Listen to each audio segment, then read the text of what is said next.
কব বিচাৰো বা ডেকা ডেকা মাতৃসকলক পিতৃসকলক কব বিচাৰো যে মাতৃৰ মৰমৰ সমান পবিত্ৰ বস্তু এই পৃথিৱীত একো নাই।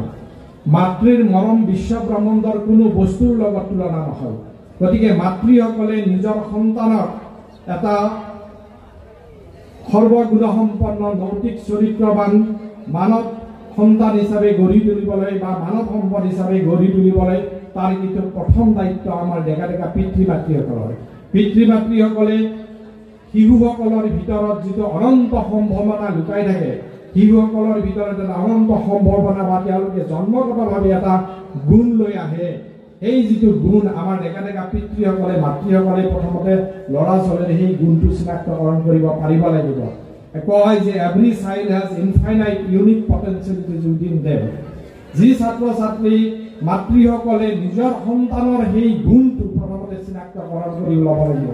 যদি আপোনালোকে দেখিছে যে মোৰ ছোৱালীজনীয়ে ভাল নৃত্য কৰিব পাৰে বা ভাল গান গাব পাৰে, তেতিয়াহ'লে এই ছোৱালীজনীৰ একাডেমিক কেৰিয়াৰৰ লগত তাক নৃত্য কৰিব দিয়ক, তাক গান গাব দিয়ক। হয়তো এদিন তাৰ নৃত্যই জীৱনৰ জীৱিকা হ'ব। আমাৰ শ্ৰদ্ধাৰ ভূপেন হাজৰিকা, আমাৰ মৰমৰ পাপন জুবিনৰ নিচিনা ভাল গায়ক হ'ব। যদি আপোনালোকে দেখিছে যে আপোনালোকৰ সন্তানে জন্মগতভাৱে এটা খেলৰ গুণ লৈ আহিছে, তেতিয়াহ'লে তাক খেলিব দিয়ক। একাডেমিক কেৰিয়াৰৰ লগত তাক খেলিব দিয়ক। হয়তো খেলেই তেওঁৰ জীৱনৰ জীৱিকা হ'ব, আজি এজন ভাল খেলুৱৈ হ'ব। আৰু যিসকলে সঁচাকৈ পঢ়া শুনাৰ যোগেৰে আগবাঢ়ি যায়, তেওঁলোকক এই ধৰণৰ মই এইমাত্ৰ কোৱা ধৰণে ডক্টৰ, ইঞ্জিনিয়াৰ, প্ৰশাসনিক বিষয়া, এই সকলোবোৰ ক্ষেত্ৰত আপোনালোকে আমাৰ পৰম শ্ৰদ্ধাৰ শিক্ষাগুৰুসকলৰ লগত বা অভিজ্ঞ ব্যক্তিসকলৰ লগত আলোচনা কৰি আপোনালোকে নিজৰ সন্তানক সেই দিশেৰে আগবঢ়াই লৈ যাব লাগিব।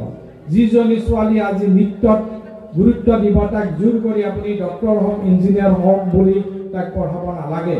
তাৰ হয়তো একাডেমিক কেৰিয়াৰটো যাব, ঠিকেই আপুনি আগবঢ়াই লৈ যাব।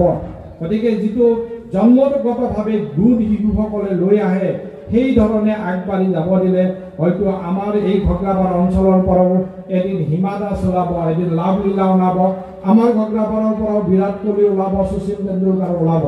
গতিকে মই আশা কৰিম আমাৰ এই এম্বিচিয়াছ একাডেমীয়ে আমাৰ ঘগ্ৰাপাৰখনক এটা সুন্দৰ অঞ্চল হিচাপে আমাৰ অসমৰ প্ৰেক্ষাপটত, ভাৰতবৰ্ষৰ প্ৰেক্ষাপটত চিনাকি কৰাই দিয়ক। ইয়াত অভিজ্ঞ শিক্ষাগুৰুসকল ইয়াত আছে। শিক্ষাগুৰু